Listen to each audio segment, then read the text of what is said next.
gorgeous people, welcome to my channel.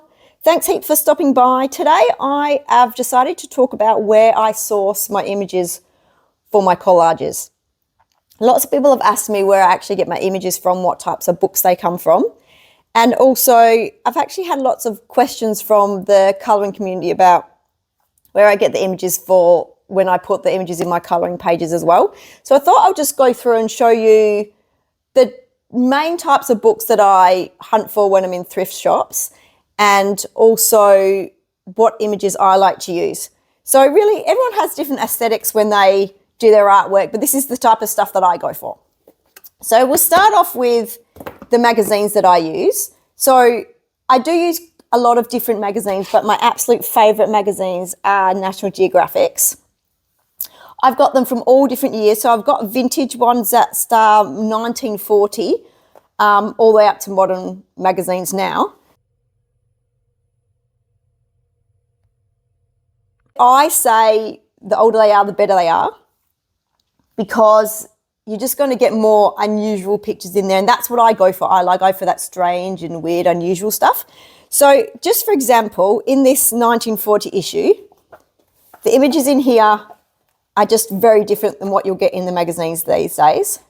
And they're stuff that you can really collage with, like different things. And I like putting things in my collage that bring into a different era. So the fact that they're in this vintage clothes and the colours are muted.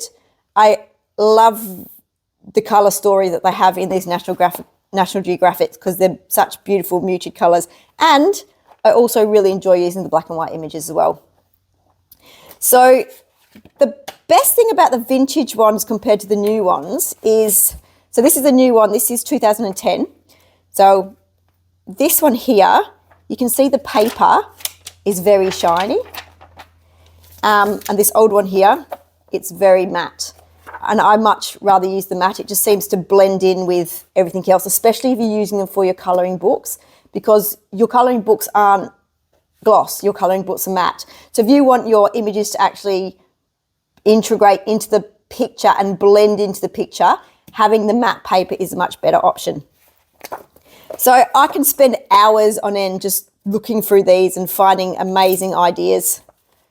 So sometimes feel bad cutting up these beautiful old magazines, but they are to make new beautiful pictures. So that's the magazines, and I do use other magazines, more modern magazines, for just backgrounds, and you'll find like little like coloured wallpaper and stuff like that. And so I'm always flicking through magazines if I see that people are giving them away or something like that. But these are my go-to magazines, and I've got heaps of them. And then the other thing other books that I love using is encyclopedias. The older encyclopedias are much better. Same reason as what I said with the National Geographic, they've got that matte paper. And illustrated encyclopedias are great.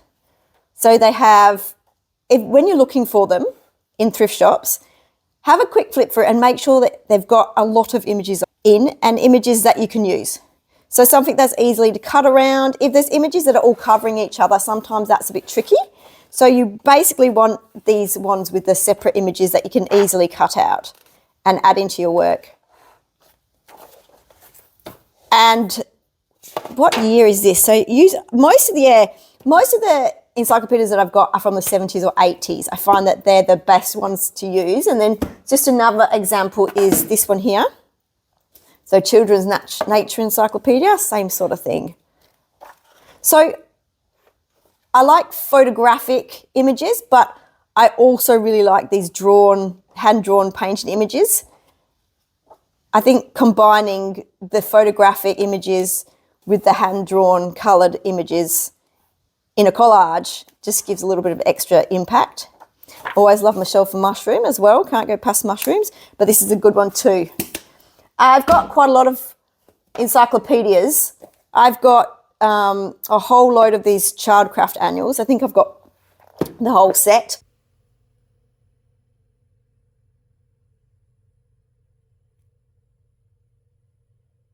I've also got another couple, and I do find that Reader's Digest make a lot of really good older books like this as well. So this is the Childcraft Annual, which has got books about all different things and all different topics.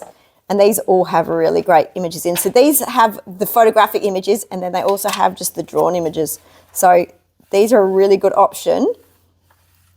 And you can usually get these quite cheap. I think I actually got the whole set of these for free off Marketplace, off Facebook Marketplace.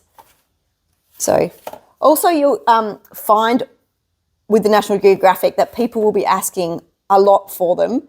You don't have to pay a lot. You can get them really cheap. You just have to look around and hunt for them.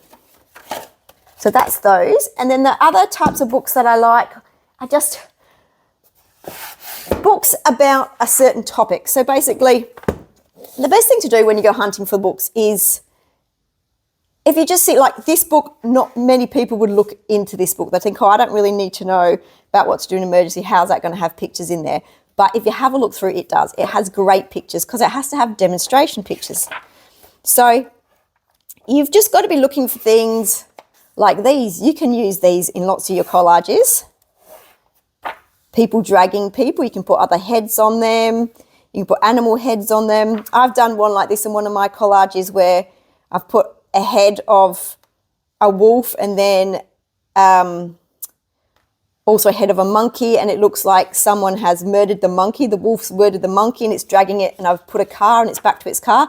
So you just have to use your imagination when you're looking through the books and think, could I use those images for something? And are they different? That's the main thing I look for. Are these images different from something that I'm going to find in everything else? Because I want my collages to be different.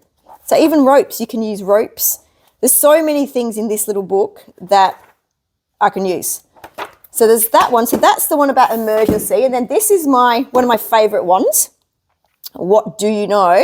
And this has just got beautiful pictures. I've cut this up to bits, so I use this a lot. But this has got lots of amazing pictures in there as well. So there's these ones too that you can get about specific subjects, which are always good, especially if they're kids' books, because they'll have those beautiful pictures in them as well. And then something like this, I just look around for things that look old, that look like really old. I look in the cover, I look when they were published, and then that will help me just decide if I actually want to have a look through. I can spend hours at the thrift store just looking through books because I find it really, really, really relaxing. So something that I really enjoy doing. And that's why I've got so many books. But see, these pictures are great. I do have cutout bits. And I've actually seen this book quite a lot. And then the other option you can go for too, which I think you need, probably not for your colouring books, but if you're doing actual full collages, photographic books. So I will use lots of stuff in here, in quite a few photographic books I've got, for backgrounds in my surreal collages. So this one here would be a background, and these books are really good because you do need that big, like a big background that you can fit lots of different subjects in. Also, when you're looking for the other books, you are looking for books that have got smaller images as well that you know you'll be able to paste into a background if you're using a background. Another example of one of my photography books is Click. This one's really good. It's massive. It's got heaps of pictures in it from all different eras, from all different things. And you won't really be able to find photographic books that don't have that gloss. Most will have that gloss paper. I've found a couple that have got matte, but most of them have got the gloss. But it's just good to get the big pictures. You'll find there's lots of pictures in there that you won't use, but there's quite a lot that you can use for backgrounds as well. And then the other option that you can do is you can actually buy already made books for collage. Most of these, I think I got most of these from Amazon. This is my favourite, and this is one that's talked about quite a lot in the collage community. So this has lots of different images in there, all ready to cut out, and different, got a mess of people, and they're unusual images as well. And then at the back, you've got some big images here if you want to use for backgrounds. And some gems. I've cut out lots of these. I use this quite a lot. Different animals.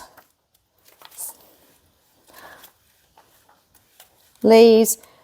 So if I was suggesting for you to get one of these books I'm going to show you, I'd definitely suggest this one. This is a really good one. This Things to Cut Out and Collage by Maria Rivens. And then there's a whole load of this one, the Cut Out and Collage book. There's a whole load of different ones of this. I've got the Vintage Botanical Plants. And this paper's great because this is matte paper. That's got lots of different ones in there. But I have found that these images are quite large. I like using a lot of smaller images, and these are quite large. But I have used quite a few. I've also got Women, a pictorial archive from the 19th century. And that's got heaps of different black and white images in there. And it's always great just to add some black and white images in with your collages and your pictures because it gives it something different. So that's all women. And I'm pretty sure they've got a men one as well. And then we also have Vintage Botanical Prints, which has just got lots of different little ones in there. I'm not 100% on that one, but it does have little things in there. And I bought all them off Amazon. So that's another option. But I like the hunt. So I like going for all my magazines and all my books. And then the other section that you can do is children's books. I always find a lot of stuff in children's books. So you can go for new children's books, so ones that aren't that old. So I've got quite a lot. I like these little books because they have lots of little images in there. You can cut out tiny little people and things like that. So these are just reading books, and they have like amazing little pictures. I found these because my daughter's 10 now, so she was reading some of these and she doesn't use them anymore, so she's given them to me. I found them really great. There's ones like this. Just got lots of different, just have a look through and see the images and think if it's something that you might use. So I know that I've got quite a few Alice in Wonderland colouring books that I want to collage into, so I thought this might be great. Find some images in here to pop into them. And then I've found this one the other day, which is quite good. This has got lots of little pictures in there. So they're not more of a realistic, I find that the more vintage books are more of a realistic style images, where the newer books are more of a cartoony style images, but that's fine because it's nice to mix and match them. So there's those ones as well. And I've got heaps of those. And then we go to more kids' books. I am a huge fan of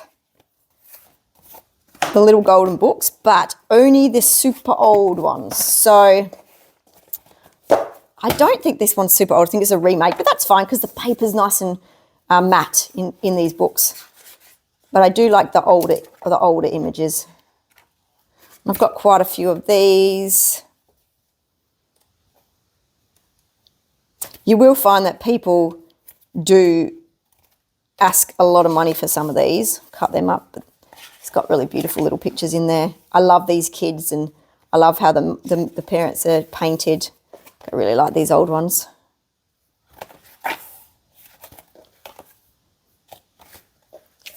So I've got quite a lot of those.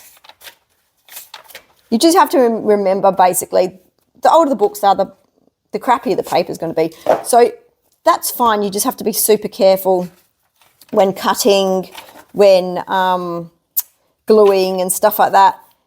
I actually like the creases in the paper when we're collaging because it gives it a little bit of life. So, and then also just old vintage kids books, which I've got heaps of, but I'll just show you some little ones so I can fit them on the screen. So there's just little ones. I just look through the pictures and see if there's something that shows a different era, basically. So there's this. Also like books with characters in that are really nostalgic to people. Like I I'm very nostalgic lots of times when I look at the books, like I've got some Mr. Men, and I just like putting those little images in as a little surprise in some of my collages. Now these are great because the little girls and lots of the characters are very small and you can fit them in. And then obviously there's always the Bambi. And this is good. It's got little individual pictures in there of all the animals. Once again, nice matte paper. And then we've got compilation bedtime and nursery rhyme stories, vintage ones. So I find that these are great, and I have got a lot of these. So they always have lots of different images, and sometimes they have lots of different illustrators in it as well. So these, and the pictures are always different, small. So there's that one there. This one here. So this is 1980s, this one.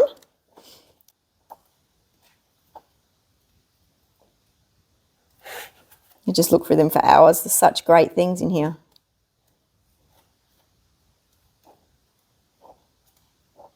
Sometimes I read the stories and I just think, oh, what was going on back there? The stories are crazy. I'm just like, what? But, you know, I'm not here for the stories. I'm here for the pictures.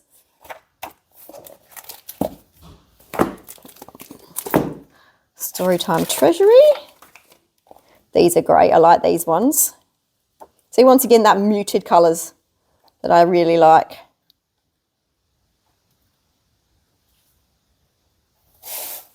You can just see I can do a lot with these.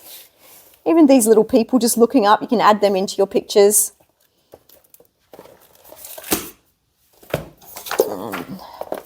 But I do have a lot of these. When I see these in thrift stores, I run to them basically.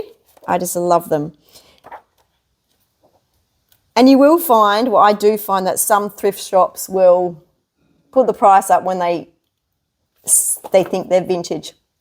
And others will put the price down when they think they're really old. So it's the way the thrift shop looks at it. There's a couple near me that just, it's $1 for every book, and quite a lot of times it's 5 books for $3.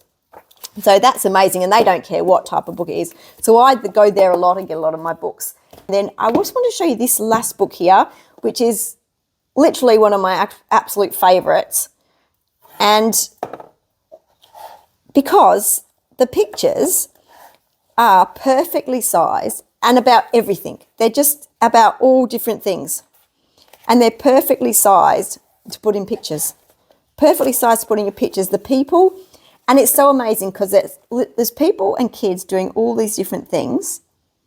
And I can cut them out and add them into anything. So you could have this little girl sitting in a flower because they're so tiny. You can have, you know, this person vacuuming inside a fridge. You know, you can think of so many things to do this. I will make a collage lots of the times, and then I'll think, oh, I have this great idea to do this. I need a little person. And I'll always come back to this book. So this book is Words to Know. It's Child Horizons. And if I ever find another one, I'm definitely going to buy it because I could use this all the time. And this is from the 1970s, this one. But it is an amazing book. So I hope you guys found that a little bit interesting and gives you a little bit of insight on where I get my images from. And I think next time I might do a video on how I organise my images, because once you get your images and then start cutting them out, they just get everywhere and everything turns into a big heaps of mess. So I have got a system, kind of, how I organise all my images. So it makes it easier for me to find them when I'm collaging. Okay, well, thank you very much. And let me know if you have any of the same books of me, or if there's anything that you like to use to collage with and I haven't recommended, please let me know because I'm always looking for new ideas. Okay, talk to you soon. Bye.